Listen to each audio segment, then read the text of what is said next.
Chapter 2. The Sage Begins. Officer Jenny said that Marissa could be found in a crystal shop on this street. Ash said, but every shop on this street is a crystal shop.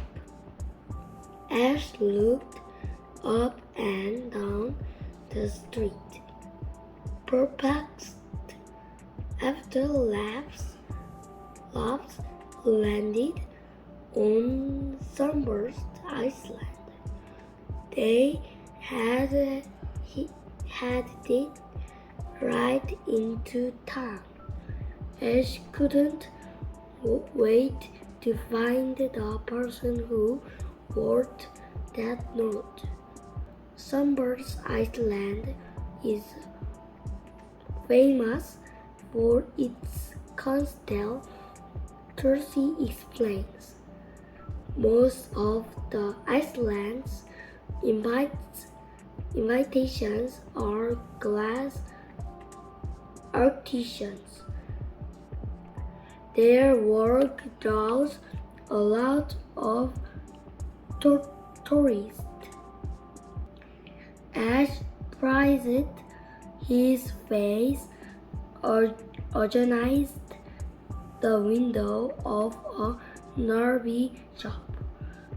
Country gulps and faces jolted toward in a glass case.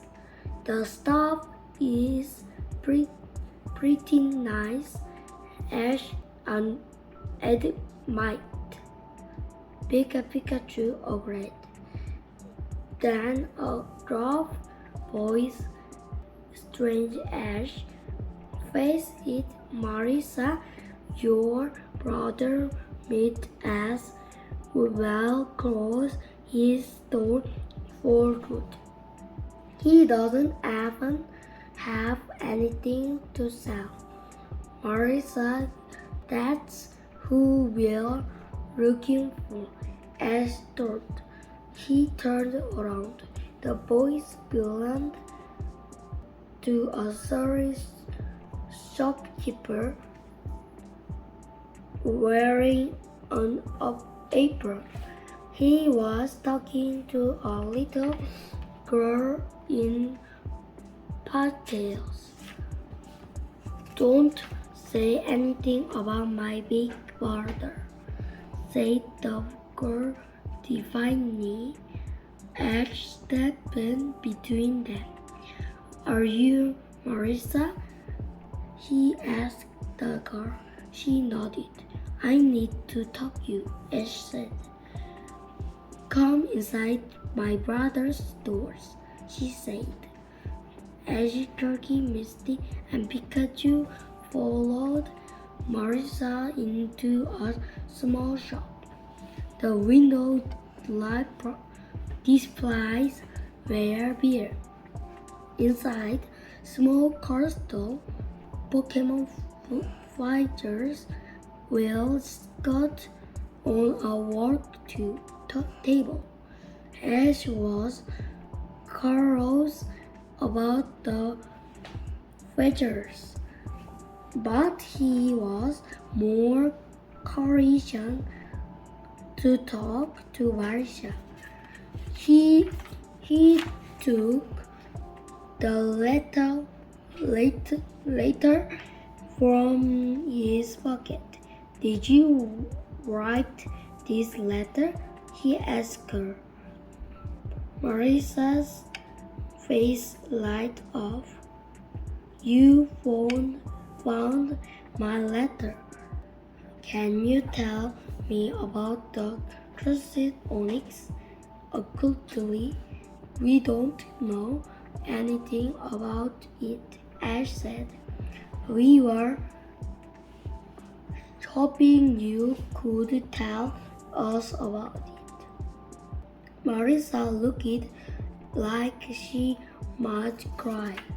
I guess I'll never find out about the cursed onyx, she said.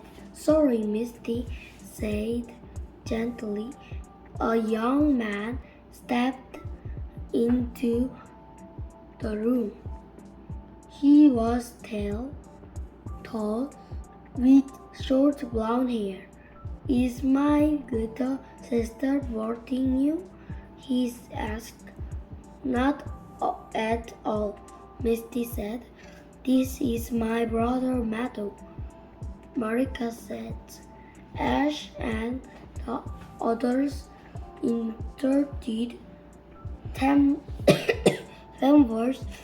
Then Ash took a closer look at the Pokemon features. There was a crystal Pudgy, a crystal polar bear, a crystal Jungich, and lots of others. These are pretty nice, as to the matter.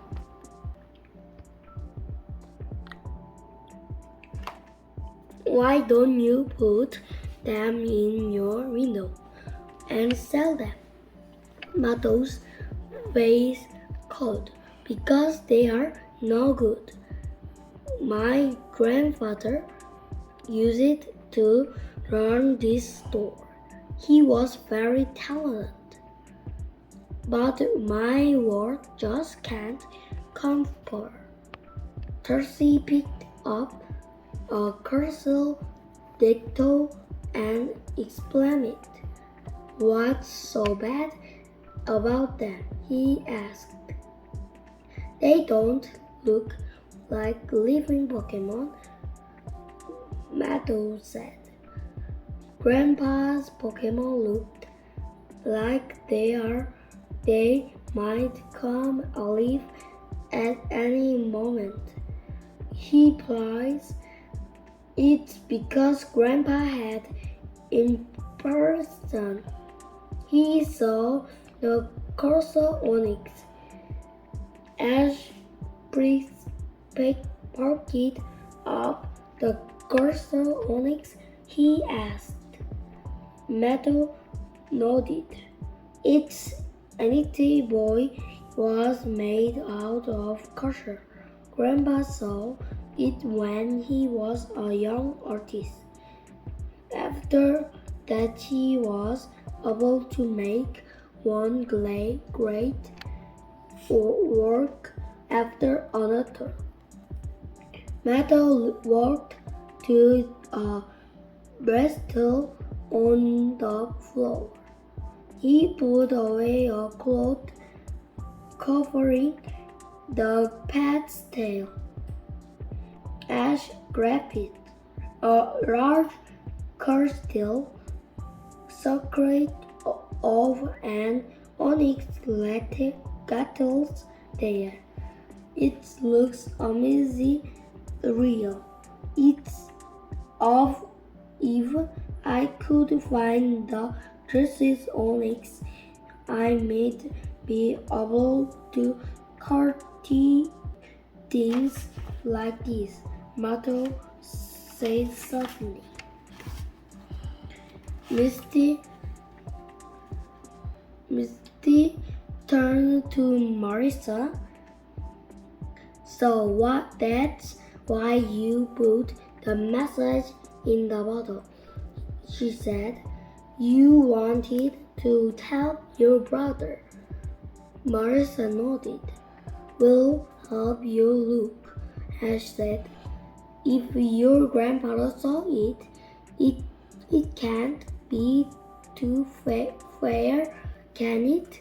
Matthew nodded. Percy took a pokeball from his pocket. Violet can help us track it. He opened the ball. A funny rod Pokemon with big red eyes appeared. It has no arms and walked 1 to 5 feet. Ash and Misty had seen birds before, but Myrtle and Mirza looked sport. Venot used rubber to drag objects. Turkey explained. He thought Venice is the onyx there. Venot find something that looks like this. Venice's red eyes begin to glow. They whirled around. Then they snapped into fort.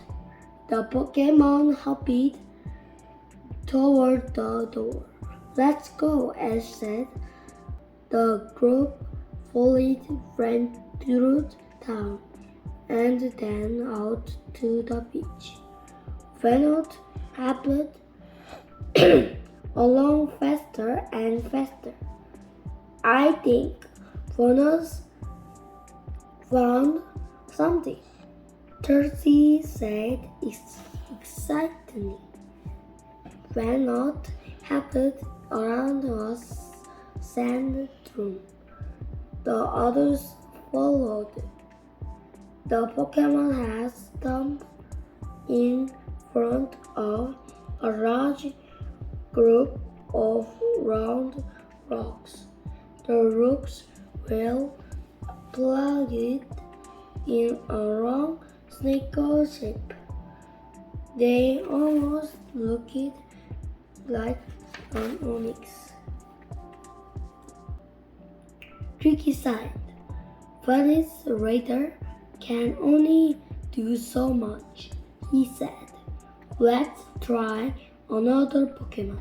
Tracy opened up another Pokeball. A round blue Pokemon that looked like a mouse approached.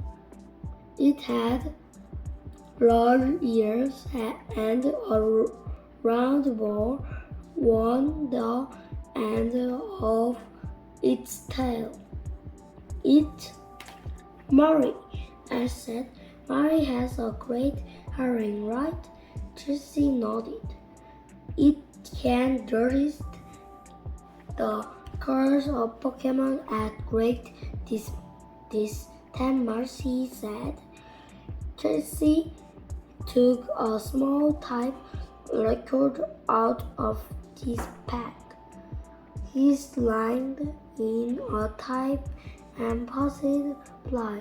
A long, deep curry came from the recorder. That's Onyx. Tracy told Mario. Find it. Marie's ears began to twitch. Then it turned sharply and started running down the beach. It stopped at the water's edge and pointed. A small green island sat about 100 yards over. It must be on that island, I said, but Grandpa said he found the onyx on this island. Mato said. Mari's ears twitched with excitement. Mario must hear something, I said. We've got to find a way to get out there. It might not be so hard, Tracy said. The tide getting out. Ash watched as the water slowly began to return from the shore. Soon a sandy patch was visible in the water, leading from sunburst Iceland to the smaller Iceland. Perfect, Ash called. Let's go. Ash ran down the paths and the others followed right by. Suddenly, Ash felt the soft sand ship beneath him. His stump landed as plummet into a pit. They had fallen